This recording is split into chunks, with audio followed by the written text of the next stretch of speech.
Wow, this is basically 1 minute of doing some more train spotting. And yes, I've only got 3 Japanese trains to run. And I can tell you what, this is actually pretty relaxing when you just hear those very comforting sounds of the trains just running all over the place. And yes, look what I've designed. This is just like yesterday, but this over here is over the ludicrous, possibly the most ludicrous of all train sets I've actually designed. Oh my flipping god. That's a winner. And yes, I've got 3 flip-flap products to basically review. But before we start to probably look at these toys, I'm going to probably solve a problem here. And it's this train here. And it's derailed. I'm not sure what that train was. I think it was called the E257 multiple unit train, which I've only bought it for at least around 3.5 years ago.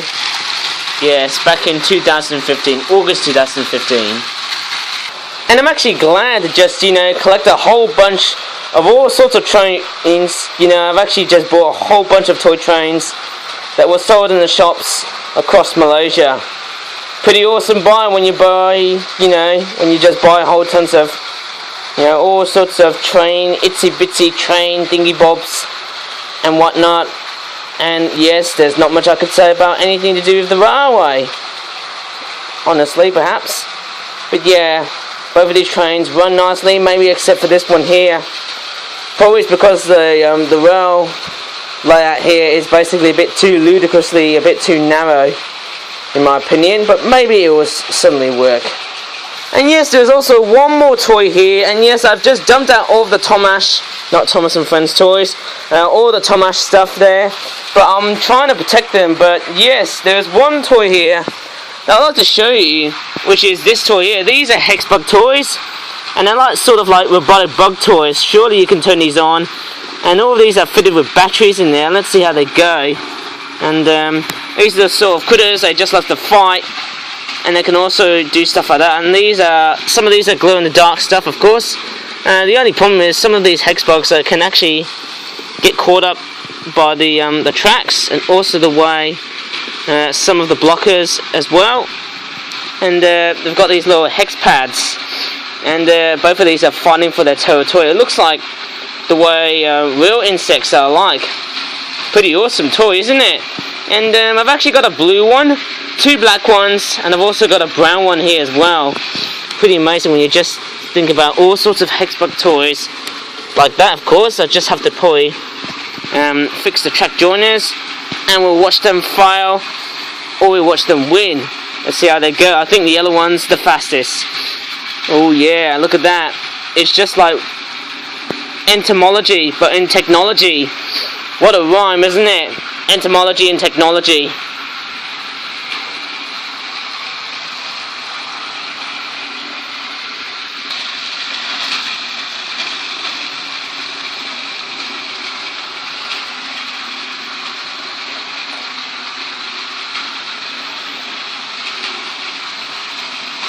Uh-oh! Looks like both of them have just got stuck. Looks like the white one and the pink one are basically fighting for the male, which is basically the yellow one there. Looks like they're fighting for territory, perhaps. Very, very cool indeed. Looks like the Tomash and Friends crew have actually seen far better days after looking at this craziness of Hexbug toys. But nevertheless, I'll try and leave them all just like that. I'm not sure if I'm going to probably keep one of these just to make sure that the batteries are running nicely. But the other one here is the only one which is basically fitted with a brand new battery. But anyways, let's get into the review and see what we've got of these brand new flip-flap toys. Oh yeah. Well yes, I'm just going to probably use the Hexbug Nanos as the background here. And really enough, I think the white one here has actually seen far better days. It's actually gone a bit sluggish here. And I don't know how much LR44 button cell batteries I've got at home, because button cell batteries tend to be a fair bit more expensive than regular AAA, AA, C-size, D-size batteries, or 9-volt batteries perhaps, but that's the way they are.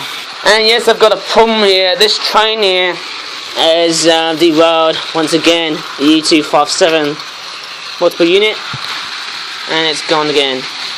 I can tell you what, that pink Hexbug, it looks like it's stuck. but the yellow one here is still going in action, eh? This one here is a winner. Probably the very nice one, I suppose. Oh, there's a bit of a fight here. Or maybe not. Maybe he's just going off to another direction here. And we'll see that the trains are doing nicely. Sorry about that, but that was my mum's foot. And actually, what I might do now is I might probably pop downstairs and show you what toys we've got.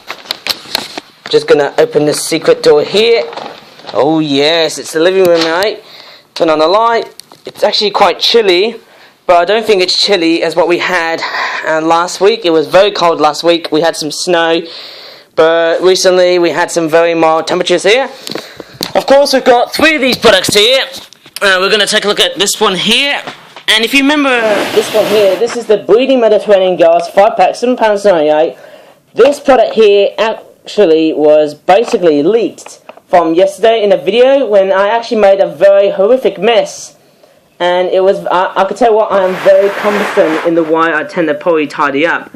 But nevertheless, I am also good at, trying to dot out on how much all of the stuff here that's been cluttering around my computer room table here. And it's Generation 80.5 version 2, I don't know why.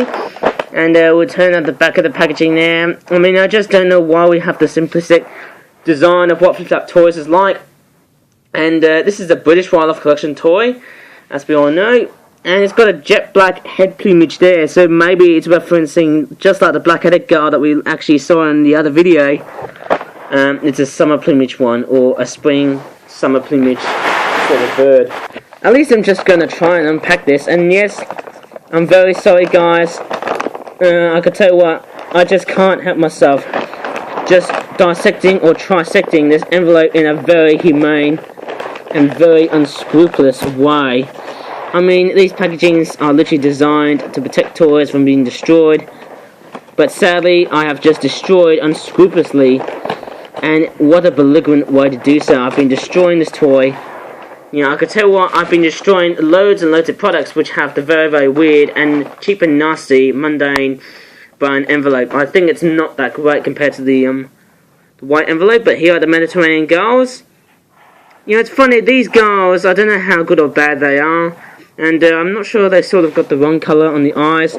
I think what's wrong to me is basically the eyebrows there, the thick white eyebrows there, should have been white, whereas this part here should have been white there.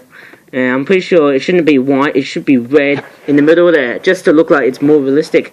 But I'll try and make it another one here, and try and reverse. Also on the packagings there, you might have also noticed that the eye ring is white, and same goes with the eyebrows as well, the thick white eyebrows. They just don't have this sort of feature like you would find on a realistic Mediterranean girl. But they're sort of abstract, nevertheless, of course. And to me, I'm not sure if this is like a sign that these birds have been mutated, like in a mutated form of a regular species. That's what I'm trying to say, of course. And I suppose that these are just, you know, that's what they're designed for, eh? I think there's there's nothing to criticise, eh? These sort of birds, eh? Mind you, these toys, they don't look too bad. Oh, look at this one here. This one here has got a very bloody red bill here. Pretty amazing, isn't it? Very cool indeed. And there's another one here, another one of these there. And sort of looks nice, doesn't it? But at the same time, I think they're a bit mundane because I think we're getting too many of these figure packs. I don't know why. I think we should probably switch back to Flapping Birds, but I just don't think so. And it's just sad that the Flip Flap Origami Flapping Birds toy range has just discontinued within a month or so. But nevertheless, we just had some larger products, and we'll take a look at this one here from the Land Down Under. And this one here is called the Aussie Shorebirds 5-pack. Land Down Under the Sea. Pretty weird, isn't it? £7.99 or £8 there. And it's also got the species names. There's a head-looking thing. Also, I couldn't remember its name. I think it's a hooded dotterel or a plover. I think it's a hooded plover or a hooded dotterel. And this one here is a silver gull. That's probably one of the most common of all Australian seabirds. And on the back there's some other birds that you might find in Australia in the sea. Greater crested tern, little pied cormorant, and this one here, the grey-tailed tattler. That's more of a, or tatter, that's what I call it. I think it's more of a sandpiper shorebird thing. And 4 of these birds have tall legs, so I might probably take a look at what's inside in this very crazy enterprise, free enterprise. And normally when I just basically just review Flip Flap Toys, I don't actually try to basically make harsh comments on my channel. But sometimes when I'm just literally making videos like that, I think it's just the packaging I'm just very, very hypercritical of. But there you go, these are the birds here. This crested tern here, the great crested tern here, hasn't got any legs. Probably it's because it's breeding somewhere or nesting somewhere, of course. I don't know why its wings are so tiny, so it's more like that, of course. Very beautiful bird, looks like it's sitting on a nest. There's its name there, it says Great Crested Tern, or Greater Crested Tern. Not sure if you can see it right on the bottom there. And if I go for a closer look here, that's what it says there. And this one here is a little pied cormorant. You can tell it's a cormorant because of the way it's been designed. And also looks like a shag or a darter by the looks of it. That's why I call this bird a cormorant. It's the way I tend to look at it. I'm not being stereotypical or racist by the looks of it. It's just the way nature works. And this one here is, what's the one there? It's a hooded dodderer or plover. It's just like the one in the packaging. And yes, I have heard in a YouTube video that I'm just going to do a bit of a close-up here. Sorry for the interruptions there. That's my second attempt on saying this, because someone was just opening the door, of course. And it is cold outside or inside as well. But, I've actually heard that this species of plover has probably been threatened by humans most of the time. I think it's more like, I'm pretty sure it's more like human disturbance, if I can remember that. I mean, just look at the beautiful orange feet there. And, yeah, that looks beautiful indeed. And now we'll take a look at the grey-tailed tatter. Doesn't look too bad. It's a very nice looking bird. And it's not that mundane. It's got a whole bunch of monochrome colours there. Bit of brown there. Yeah, it's not too bad. It looks more like a realistic sandpiper or curlew, whatever I call it. Or maybe a whimbrel, if I can just remember the bird's name. It's got a very sort of curved sort of beak there. Very thin and smooth. And then you've got this one here. This is the silver gull. It's funny, the silver gull is probably like the Australian cousin of our black-headed gull that we see in the UK. And that's why I actually tend to think the silver gull. A silver gull is like a black-headed gull, but without a dark patch right on its head, which is basically like the winter plumage version of the black-headed gull, but without the dark patch right behind the eye section here. But nevertheless, it looks pretty cool indeed. And what's strange is that this is the only bird that doesn't have a name. That is pretty absurd, and also one of the most preposterous things I've ever seen on a Flip Flap product like that. But nevertheless, that's the way Flip Flap toys are literally made of. It's funny, I don't actually feel like that making Flip Flap toys isn't that lucky to be profitable.